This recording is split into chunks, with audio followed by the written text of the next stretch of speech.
नमस्कार। रोजगार मेले की ये यात्रा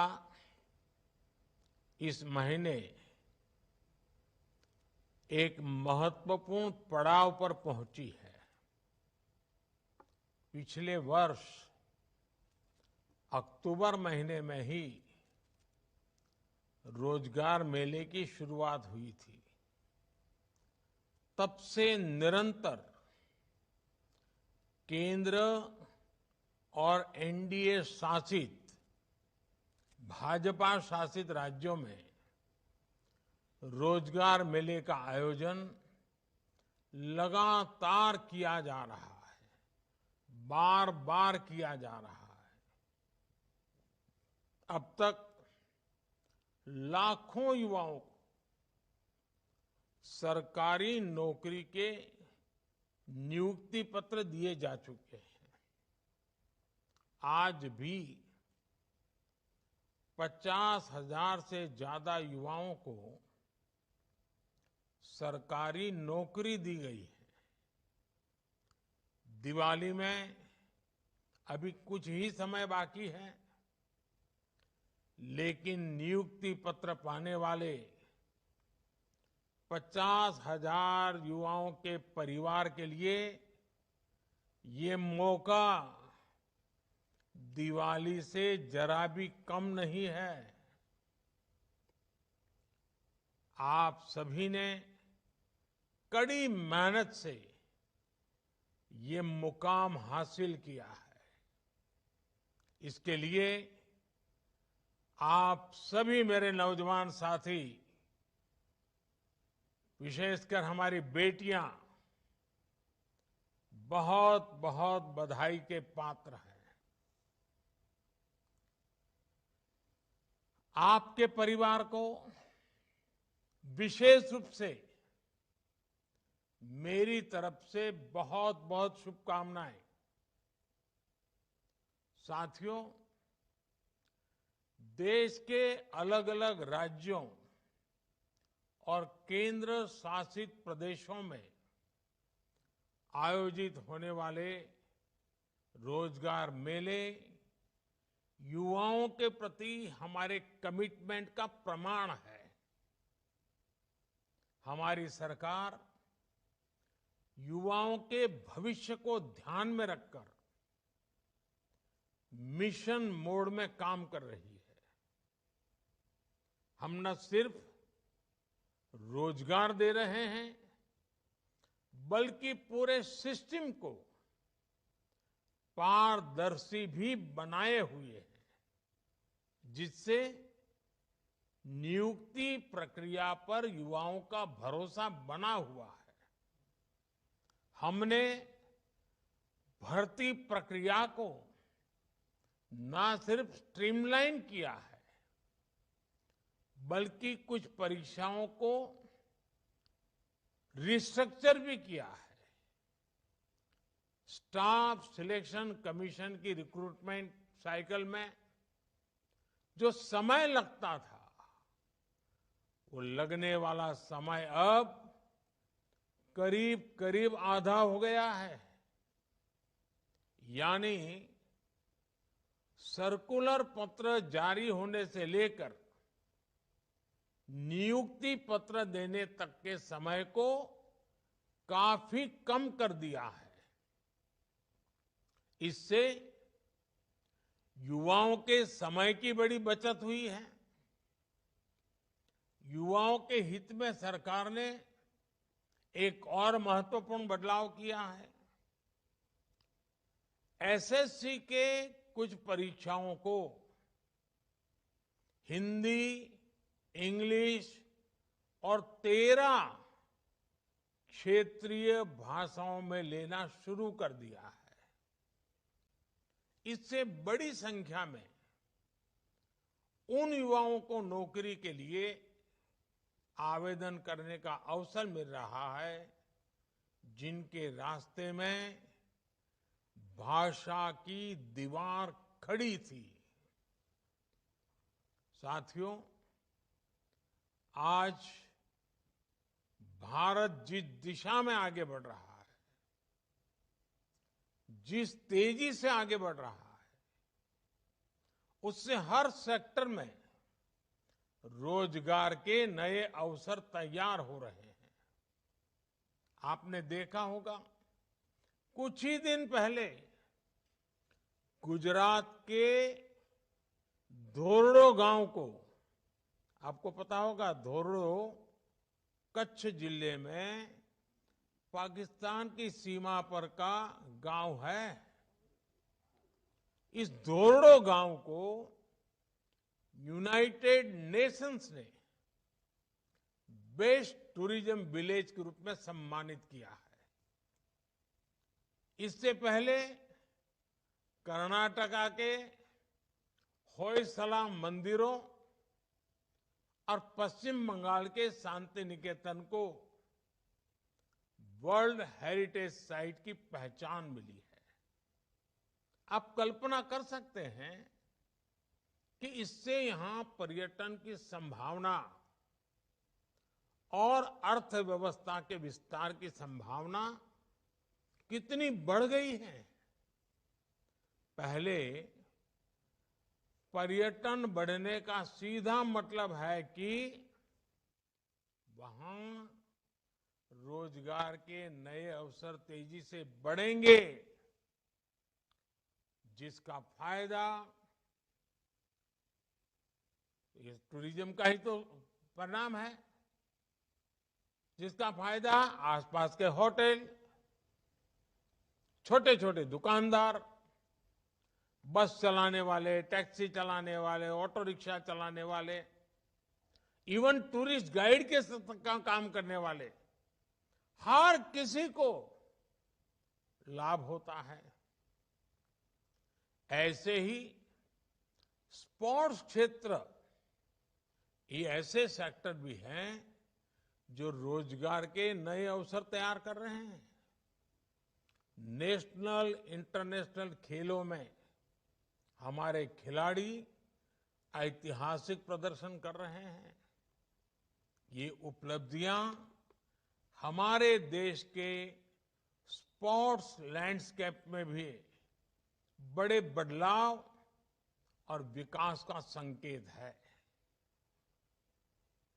और जब स्पोर्ट्स सेक्टर का विकास होता है तो सिर्फ बेहतर खिलाड़ी ही तैयार होते हैं ऐसा नहीं है, बल्कि इससे ट्रेनर्स, फिजियो, रेफरीज और स्पोर्ट्स न्यूट्रिशंस जैसे अनेक नए अवसर तैयार होते हैं।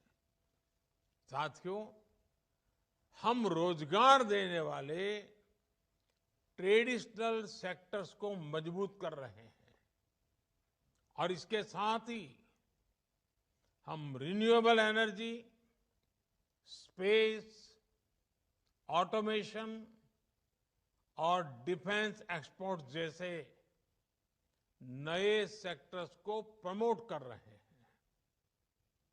ड्रोन टेक्नोलॉजी में संभावनाओं के नए द्वार खुल गए हैं।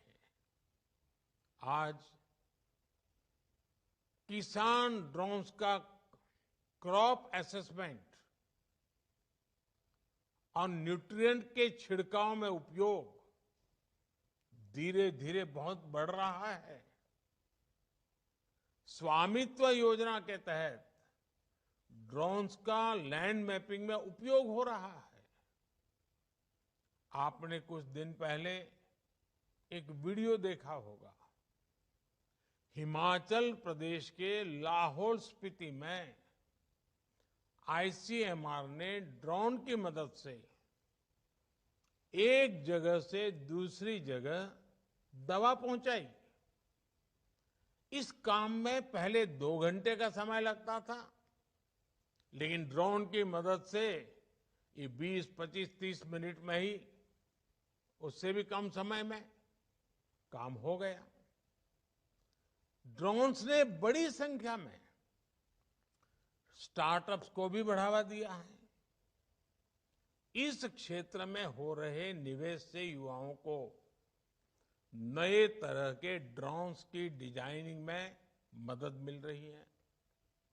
मेरे परिवारजनों, इसी महीने हमने पूज्य बापू की जयंती भी मनाई है।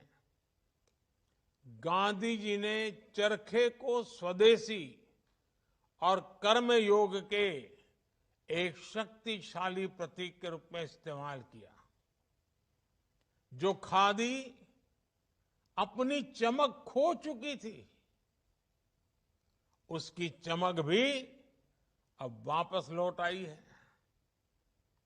10 साल पहले खादी की बिक्री 30,000 करोड़ रुपए के आसपास थी। अब ये 1.25 करोड़ रुपए को भी पार कर गई है। इससे खादी और ग्राम उद्योग सेक्टर में अनेक रोजगार के नए अवसर बने हैं। विशेषकर महिलाओं को इससे बहुत मदद मिली है। साथियों, हर देश के पास अलग तरह का सामर्थ्य होता है। किसी के पास प्राकृतिक संसाधन होते हैं,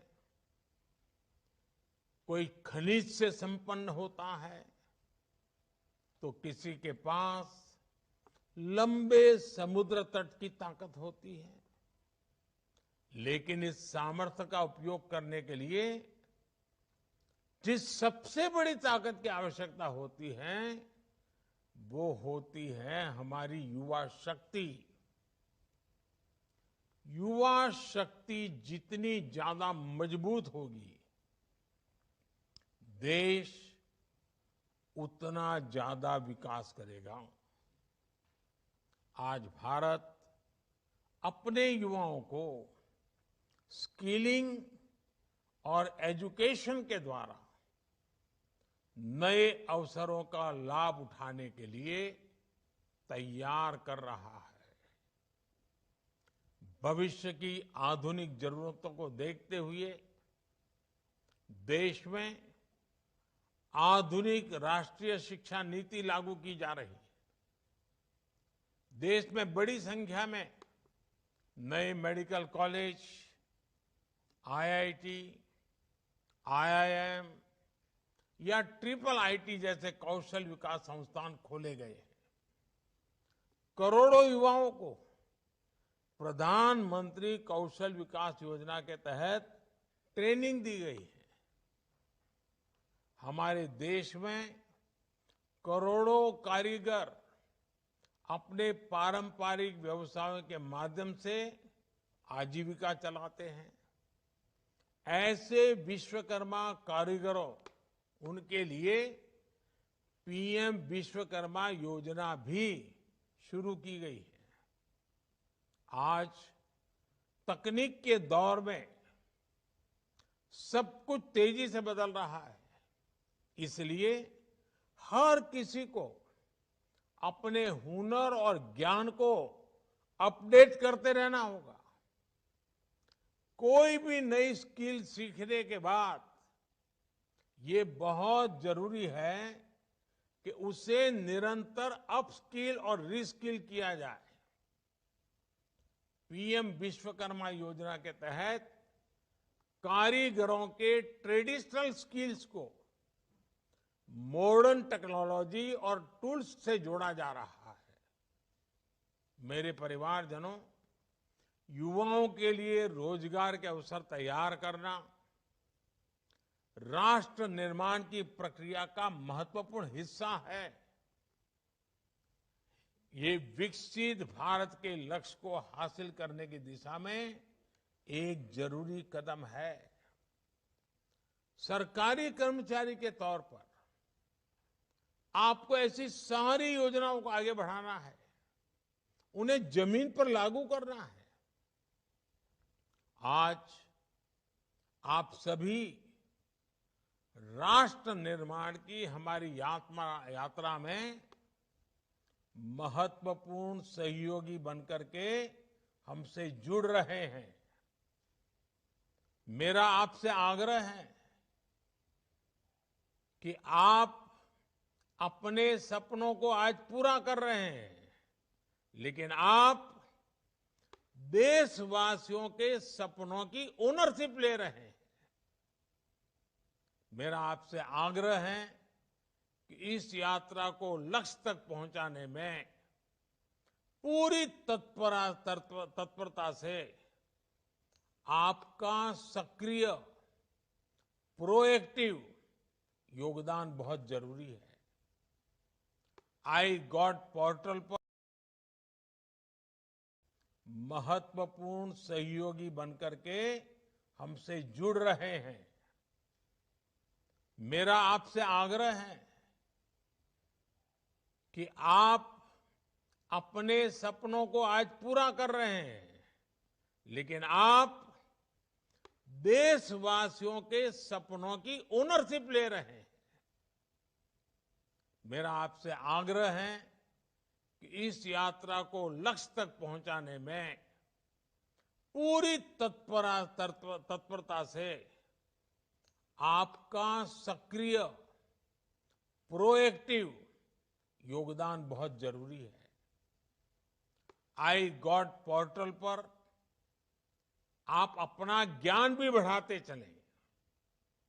आपका हर कदम देश को विकास के रास्ते पर तेजी से आगे ले जाने में मदद करेगा। एक बार फिर आप सभी को मेरी तरफ से बहुत बहुत शुभकामनाएं। आपके परिवारजनों को भी बहुत बहुत शुभकामनाएं। और आने वाला पूरा समय, आज तो शरद पूर्णिमा है, आने वाला पूरा समय त्योहारों का समय है। आप जहां हो, भले सरकारी काम में लगे हो, लेकिन वोकल फॉर लोकल इस मंत्र को हर जगह पे पहुंचाइए। आप अपने परिवारजनों को भी बताइए कि हम वोकल फॉर लोकल के लिए कमिटेड रहेंगे, और वही रोजगार के नए अवसर देने का भी एक माध्यम है। फिर एक बार आप सबको बहुत बहुत शुभकामनाएं। बहुत बहुत धन्यवाद।